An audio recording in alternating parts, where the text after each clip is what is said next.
أعوذ بالله من الشيطان الرجيم. بسم الله الرحمن الرحيم. الحمد لله رب العالمين، حمدا كثيرا طيبا مباركا فيه.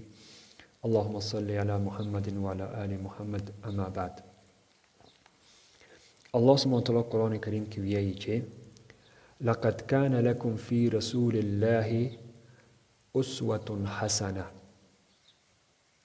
یقینا تاسو ته د رسول الله صلی الله علیه وسلم ژوند الګو ده، بهترینه الګو ده، یوه نیکو الګو د تاسو دپاره رسول الله صلی الله علیه وسلم دی. یو بهترین الګو او یو نیک الګو د تاسو دپاره رسول الله صلی الله علیه وسلم دی. رسول الله صلی الله علیه وسلم کله به چې ویده کېدله په ښی اړخ باندې به دی ویده کېدله، په ښي طرف باندې به رسول الله صلی الله علیه وسلم ویده کېدله او خپل ښی لاس به یې د مخ لاندې ایښوله. د تخفه بن قیس الغفاری نه روایت دی چې هغه وی چې یوه شپه زه په جومات کې پړمخې ویده وم. نو د شپې په آخره حصه کې یو څوک راغلل او زه یې په پښه باندې ویښ کړلم او ورته ویل چې ولټیه.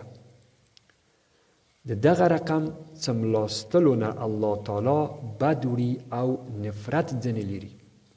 دغه پړمخې ویده کېدل د الله سبحانه وتعالی ښه نه ایښي. داسې ما ویده کېیم. کله چې ما سر پورته کړله نو ومې لیدل چې نبی صلی الله علیه وسلم دی او د ما په سر پورې ولاړ دی. بل حدیث کې ابو ذر رضی الله عنه ویایي چې نبی صلی الله علیه وسلم زه ولیدلم چې پړمخې څملاستلی یم، چې پړمخې پروت وم. نو زه یې په خپله پښه وښورولم او ویل ای جنیدبه، دغه رقم دوزخیان ویده کیږي، پړمخې دوزخیان ویده کیږي، دوزخیان دغه رقم څملي، نو دا رقم ما څمله. نو دا د رسول الله صلی الله علیه وسلم احادیث وو چې موږ تاسو یې معنی کړي یو د پړمخې څملاستلو نه. د رسول الله صلی الله علیه وسلم په هر خبر کې حکمت شته دی. دا چې هغه حکمتونه باندې شاید موږ تاسو تر اوسه نه یو پوه شوي، هغه د موږ تاسو خپله ضعف دی. ای موږ تاسو خپله د علم هغه ښایي، موږ تاسو د علم ناقصي ښایي چې موږ تاسو علم ناقص دی، اما د الله سبحانه وتعالی علم کامل دی. نو موږ تر اوسه هغو ځای ته نه یو رسېدلي چې هغه حکمتو باندې موږ پوه شو، اما په کومو حکمتو باندې چې موږ پوه شوي یو او تحقیقاتو پیدا کړي دي هغه ترڅو او ګوري. اوس ترڅو ګورو چې نوي تحقیقات د دغه رقم څملاستلو په باره کې، د دغه رقم پرېوتلو په باره کې څه ویایي، پړمخې پرېوتلو په باره کې څه ویایي. د کلیولند کلینیک په ویب سایټ کې چې آدرس یې clevelandclinic.org دی، ډاکټر جراح انډرو بانک ویایي چې ټوله شپه پړمخې ویده کېدل د تاسو په ملا باندې اضافه فشار اچوي او د ملې، د غاړې او د اوږو د دردونو سبب ګرځي او په مخ کې د ګونځو د پیدا کېدو سبب هم ګرځي.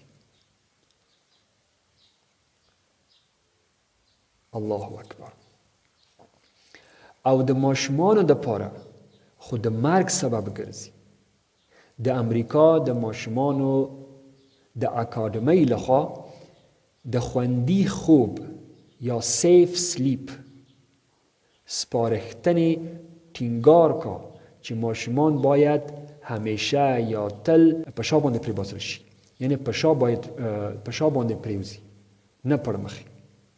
که پړ مخې دی پریستل شي او که څوک دی وړه وړکي پړ مخې پریباسي، نو د ماشوم د ناڅاپې د مړینې سندروم چې هغو ته په انګلیسي کې sudden infant death syndrome SIDS ویایي، دغو سبب ګرځي. یعنی دی دفتن په داسې حالت کې مړه کیږي ماشومان.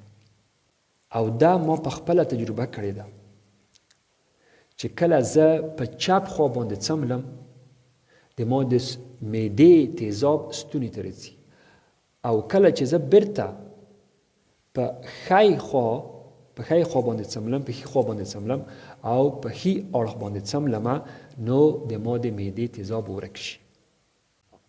نو رسول الله صلی الله علیه وسلم ویل چې دغه رقم ویده کېدل، پړ مخې ویده کېدل، دا د الله سبحانه وتعالی ښه نه ایسي. الله سبحانه وتعالی نفرت لري د داسې ویده کېدلو نه. او بل دا چې دوزخیان داسې ویده کېږي، دا د دوزخیانو هغه دي ویده کېدل دي. پړ مخې ویده کېدل یا پړ مخې څملاستل، دا دوزخیان دا رقم څملي. سبحانك اللهم وبحمدك أشهد أن لا إله إلا أنت أستغفرك وأتوب إليك. السلام عليكم ورحمة الله وبركاته.